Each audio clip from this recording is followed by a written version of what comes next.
guru kita, guru dari SD Negeri Napis 6 ini yang mengikuti program pemerintah, yaitu program CGP atau calon penggerak angkatan kelima.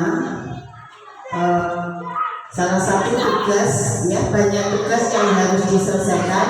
Salah satu tugasnya adalah menyelesaikan modul 1.4 ini, yaitu aksi nyata positif. Selain mengikuti CGP mandiri, Bu Vivin juga harus mampu menggerakkan teman-teman rekan-rekan yang ada di sini, seperti yang akan dilakukan pada hari ini juga. Untuk itu, monggo dilaksanakan sebaik mungkin, kita ambil manfaatnya yang akan dilimpahkan atau diberikan oleh Bu Vivin, agar nanti Bapak Ibu guru di sini bisa mengambil manfaatnya. Sekian, terima kasih. Monggo dilanjut Bu Vivin.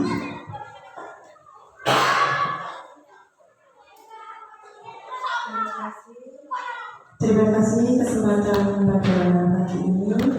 Saya buka. Assalamualaikum warahmatullahi wabarakatuh. Waalaikumsalam warahmatullahi wabarakatuh. Saya Ibu Kepala Sekolah SD Negeri Napis 6 beserta Bapak Guru yang saya cintai. Terima kasih sudah mengikuti pelatihan atau pembahasan saya, yaitu aksi nyata pada modul 1.4, yaitu budaya positif. Karena saya selaku calon guru bergerak angkatan 5 ini, selain melaksanakan mandiri, saya juga harus melakukan penindasan dengan menggerakkan rekan-rekan guru yang ada di SD ini. Baik, saya akan memaparkan modul 1.4, yaitu tentang budaya positif. Karena memang sekolah kita diharapkan siswa-siswinya harus mengetahui apa itu budaya positif, sehingga wali kelas atau Bapak Ibu guru di sini saya beri beberapa materi. Baik, Kak Sianto, selaku operator.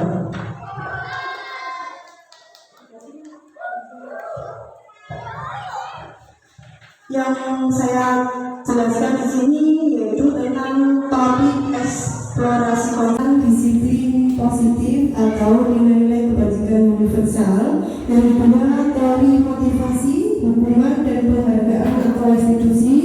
Kemudian keyakinan kelas. Kemudian kebutuhan dasar manusia dan dunia berkualitas.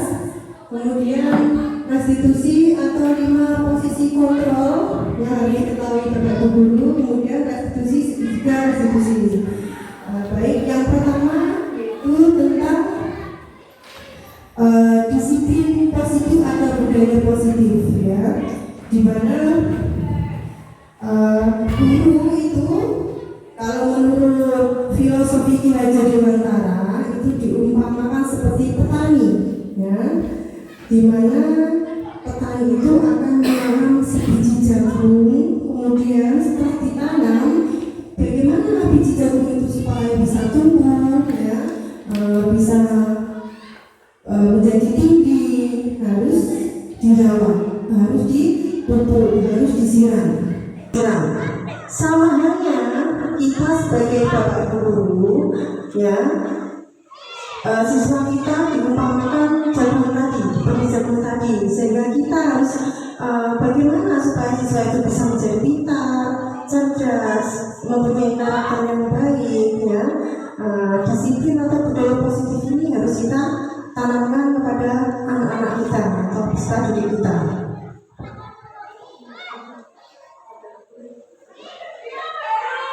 Kemudian kita akan memaparkan nilai kebajikan universal. Mungkin sudah tahu ya Bapak Ibu, ya, nilai kebajikan universal itu dari pelajar Pancasila. Pelajar Pancasila itu ada beberapa yang sudah diketahui ya Bapak Ibu, ya. Apa disiplin? Itu, ya, jadi disiplin adalah sesuatu yang dilakukan seseorang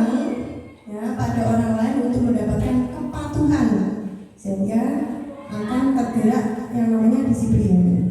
Baik ya. Nilai-nilai kebajikan tadi ya menurut pelajar Pancasila, profil pelajar Pancasila yang pertama apa Bapak Ibu? Beriman dan bertakwa kepada Tuhan Yang Maha Esa.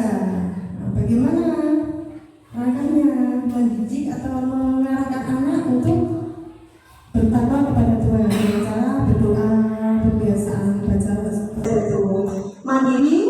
Anak-anak dibiasakan untuk mandiri, yaitu dengan cara memahami diri dan situasi yang dihadapinya, ya, tidak tergantung dengan orang lain. Kemudian bernalar kritis, berarti mampu mengetahui informasi terbaru, ya, atau mempunyai gagasan-gagasan terbaru sehingga dia mampu mempunyai nalar kritis. Berkebinekaan global, berkebinekaan global di sini diharapkan tidak membeda-bedakan suku, bangsa, agama, ras, ya, seperti itu. Kemudian yang selanjutnya yaitu bergotong royong, berarti saling antara satu dan yang lain. Yang terakhir adalah kreatif. Kreatif itu punya gagasan jadi cemerlang, ya. Kemudian yang dipraktekkan atau diaplikasikan. Bapak Ibu capek? Kita es bikin ya. Silakan berdiri. Biasa suasananya enggak tegang ya Bapak Ibu. Nyanyi kepala pundak kaki ya Bapak Ibu ya. Lama ya. Baik, kita ulang ya. Kepala pundak lutut kaki lutut kaki. Kepala pundak lutut kaki lutut kaki. Mata telinga mulut hidung dan pipi. Kepala pundak lutut kaki lutut kaki. Yes, terus mana? Terima kasih. Yang kedua eksplorasi konsep. Nah, di sini ada motivasi eksternal dan internal. Motivasi eksternal itu biasanya untuk menghindari ketidaknyamanan atau hubungan. Apa yang akan terjadi apabila saya tidak melakukannya? Ini lebih ke anak ini melakukan, tapi dia membutuhkan kayak seperti minta imbalan seperti itu ya, minta imbalan sehingga dia aku nanti dipuji, aku nanti diberi imbalan, aku dihadiahi, jadi aku akan melakukannya. Nah, seperti itu motivasi eksternal, jadi tidak sadar dari dirinya sendiri.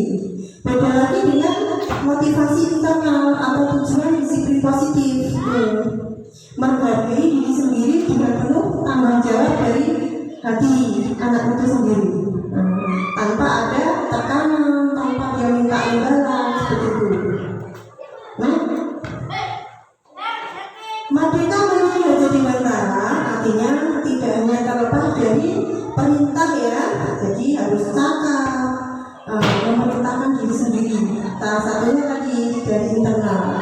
Nah, apa itu restitusi? Di sini saya akan mengenalkan restitusi ya Bapak Ibu yang nantinya akan dipraktekkan di kelas. Biasanya kan anak-anak punya kasus ya atau masalah ya, betul apa tidak? Masalahnya apa contohnya? Biasanya Bu Dewisi menjumpai masalah di kelas apa? Satu menangis. Oh, kelas 1 suka menangis. Baik, Bu Randa di kelas 6 anak-anak gimana? Bukan teman-temannya. Enggak dengan teman-teman. Pak Budi selaku guru olahraga menjumpai masalah anak gimana? Kurang bersemangat. Kurang bersemangat. Banyak sekali masalah-masalah yang dihadapi di kelas. Restitusi ini adalah cara menanganinya Bapak Ibu ya. Jadi seperti artinya, apa itu restitusi?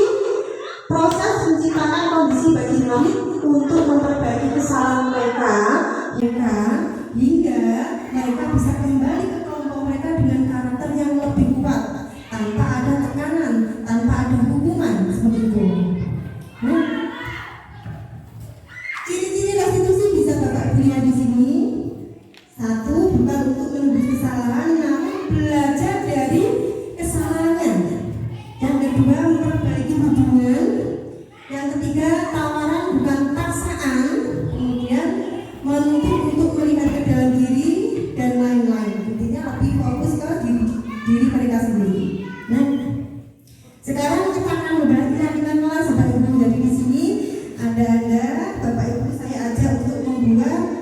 keyakinan kelas ya, nantinya kelas 1 Bunda Misi, kelas 2 misalnya Pak Erik ya, atau Pak Ros, Pak nanti kelas 3 Pak Erik, kelas 4 Pak Irfan, kelas 5 saya sendiri, kelas 6 Bu Rada. Nanti membuat kesepakatan di kelas di mana kesepakatan atau keyakinan kelas itu untuk memecahkan masalah dengan anak-anak ya. Contoh bisa di-map Pak. Nah ini Pak.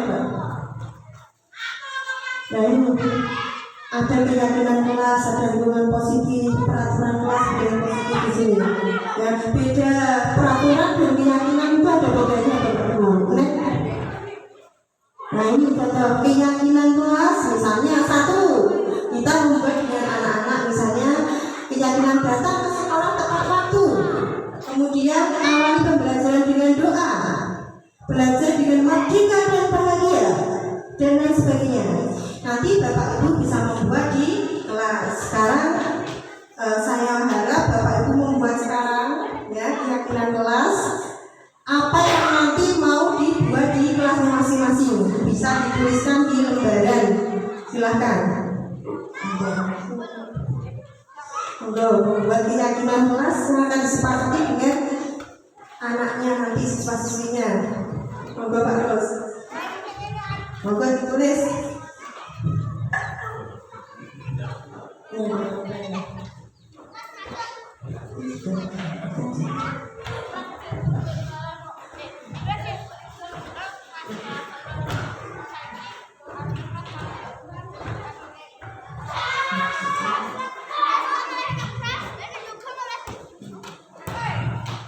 Sudah Bapak Ibu?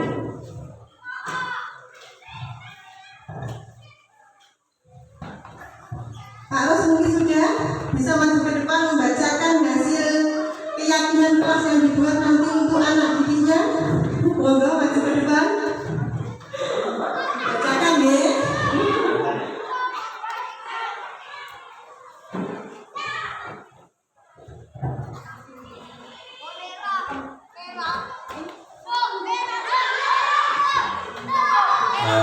Satu, setiap anggota kelas perlu belajar.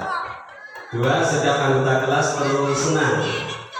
3, setiap anggota kelas perlu melakukan tugas. Setiap anggota kelas perlu saling menghargai. Jadi ini nanti dipraktekkan di mana Pak Ros? Di kelas. Kelas berapa? Kelas 2. Tepuk tangannya. Baik, terima kasih untuk Pak Ros. Mungkin dari kelas 4 Pak Ir sudah membuat keyakinan kelas, silakan maju ke depan.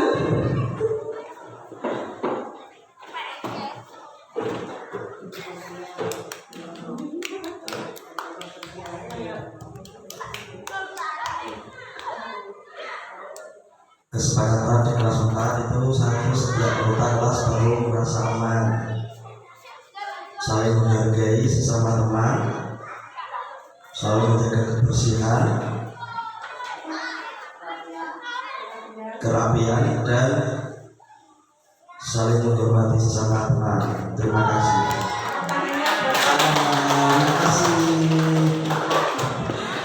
Terima kasih ya, luar biasa Bapak Ibu ya. Ternyata cepat sekali membuat kalimat-kalimat untuk keyakinan di kelasnya.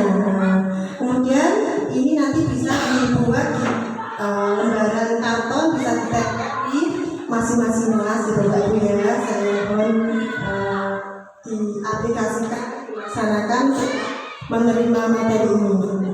Nah, apa bedanya peraturan dengan keyakinan kelas? Kalau peraturan lebih harus dipatuhi, intinya seperti itu. Selalu mengembalikan buku di tempatnya ya, dikembalikan. Dilarang mengganggu orang lain.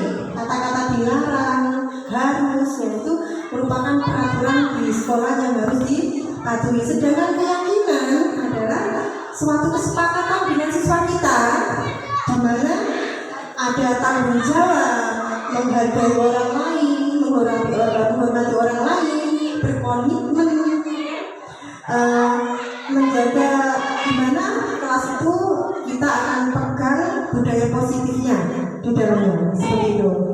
Paham ya Bapak Ibu ya, beda peraturan dan keyakinan kelas?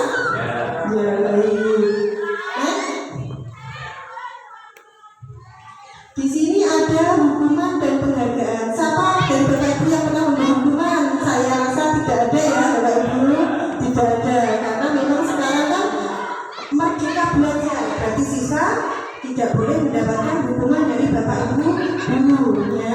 Biasanya hukuman dan penghargaan itu akan menjadi terbiasa, akan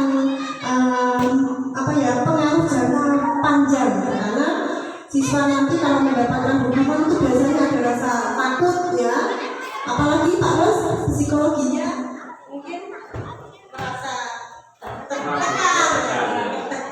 takut ya, mengalami ketakutan seperti itu biasanya kalau hukuman. Kalau penghargaan bagaimana? Kalau penghargaan kan sama ya, bagus sebenarnya, tapi akan ketergantungan. Ya, Pak Ros, jadi mana Pak Ros? Ketergantungan dengan penghargaan yang akan kita beri. Contoh, aku mau mengerjakan PR, tapi nanti aku akan tambahin nilaiku atau gimana? Itu namanya penghargaan seperti itu. Dihukum penghargaan tadi sudah. Nah, di sini ada kalimat di sini, ini merupakan hukuman atau konsekuensi ya, bisa Bapak Ibu bedakan. Yang pertama, mencatat 100 kali di dalam buku kalimat saya tidak akan terlambat lagi, merupakan hukuman apa konsekuensi Pak Budi? Hukuman. Kenapa kau hukuman? Karena merasa terpaksa. Betul, karena terpaksa disuruh menulis 100 kali. Boleh apa tidak Bapak Ibu? Tidak boleh ya Bapak Ibu. Betul. Kemudian ini lagi, lari berkeliling sekolah misalnya juga tidak boleh, karena menggunakan fisik ya Bapak Ibu ya. Kemudian kalau konsekuensi ini menggantikan kertas tugas teman yang telah dicoret-coret. Nah, ini akan lebih membawa anak sadar ya kesalahannya seperti itu. Kemudian lagi membersihkan tumpahan air di meja yang dia lakukan. Anak oh iya, aku harus membersihkannya. Ada tanggung jawab dari diri anak tersebut. Nah, perbedaan hukuman dan konsekuensi bisa dengan lihat di ini di modul yang saya bagikan. Yang ini kebutuhan dasar manusia dan dunia berkualitas. Adanya kebutuhan dasar itu adanya kasih sayang. Anak-anak perlu kasih sayang nggak Bapak Ibu? Perlu sekali ya. Kemudian adanya penguasaan, jadi anak ini menguasai bidang yang dia mampu. Kemudian kesenangan, anak harus senang, gembira. Kemudian kebebasan di sini diberi kebebasan, dalam berarti Pak dibebaskan hal negatif nggak, hal yang positif diberi kebebasan. Next saja. Nah di sini contoh-contoh mana yang kesenangan, mana yang cinta dan kasih sayang, mana yang penguasaan dan kebebasan. Iseng aja sih aku sebenarnya, aku senang lihat resep baru itu, kebingungan kalau kata-katanya kuat kata-katanya dirapat, itu kesenangan. Jadi dia senang kalau melihat kepala sekolahnya baru.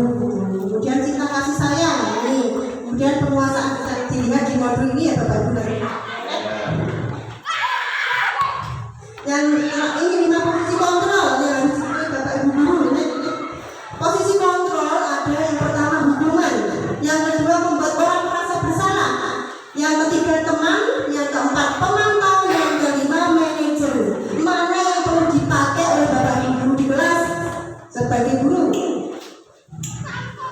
Yang hukuman berdampak pada diri, yang kedua mengulangi kesalahannya lagi, yang ketiga merasa rendah diri, yang teman itu lemah, tidak mandiri dan ketergantungan, memantau, menitik beratkan pada sanksi, dan yang terakhir manajer mengevaluasi diri bagaimana memperbaiki diri. Berarti yang mana kontrol yang tepat? Manajer, betul sekali. Kita harus menggunakan kontrol manajer ya. Baik, terakhir ini segitiga restitusi. Nah, segitiga restitusi ini adalah pertanyaan-pertanyaan bermakna nantinya kalau Bapak Ibu guru mempunyai masalah dengan siswanya ya. Jadi bisa menggunakan validasi tindakan, menstabilkan identitas atau nanyakan keyakinan yang sudah dibuat di kelas tadi. Nah itu contohnya sudah ada di modul. Ya mungkin nanti bisa dipraktekkan di kelasnya masing-masing. Baik, mungkin ada pertanyaan dari materi-materi yang saya sampaikan Bapak Ibu. Pak Ros, mungkin ada yang ditanyakan apa itu tadi contoh manajer atau bagaimana mengaplikasikan keyakinan kelas atau bagaimana? Insya Allah sudah paham. Sudah paham, Pak Adi sudah paham? Alhamdulillah. Baik. Siap pengaplikasian di kelas? Siap. Baik, saya selaku guru penggerak, calon guru penggerak angkatan 5, terima kasih banyak atas partisipasi Bapak Ibu guru telah mengikuti materi modul 1.4 budaya positif. Semoga materi yang saya sampaikan bermanfaat sekali. Kalau saya ada kurang lebihnya, tutur kata saya minta maaf sebesar-besarnya. Saya akhiri. Wassalamualaikum warahmatullahi wabarakatuh. Waalaikumsalam warahmatullahi wabarakatuh. Teman-teman ya.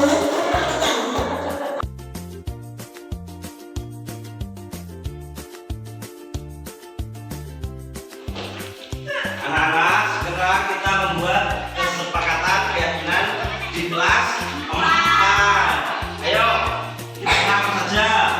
Yang pertama, setiap siswa tidak membuang sampah.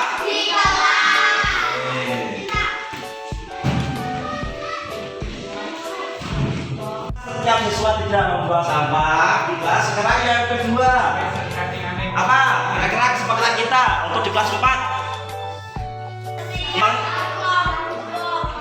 Menghargai setiap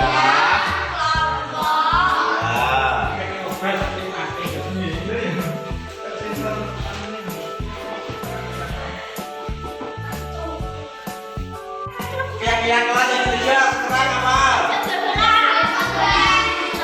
Ya, oke. Nah, tidak mencontek dalam ulangan. Ya, kesepakatan kita itu ya. Tidak boleh mencontek dalam ulangan harian. Ya.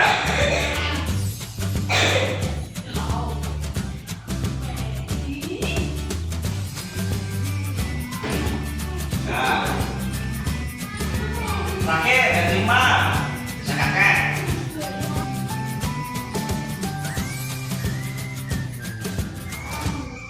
Anak-anak, kali ini kita akan membuat apa?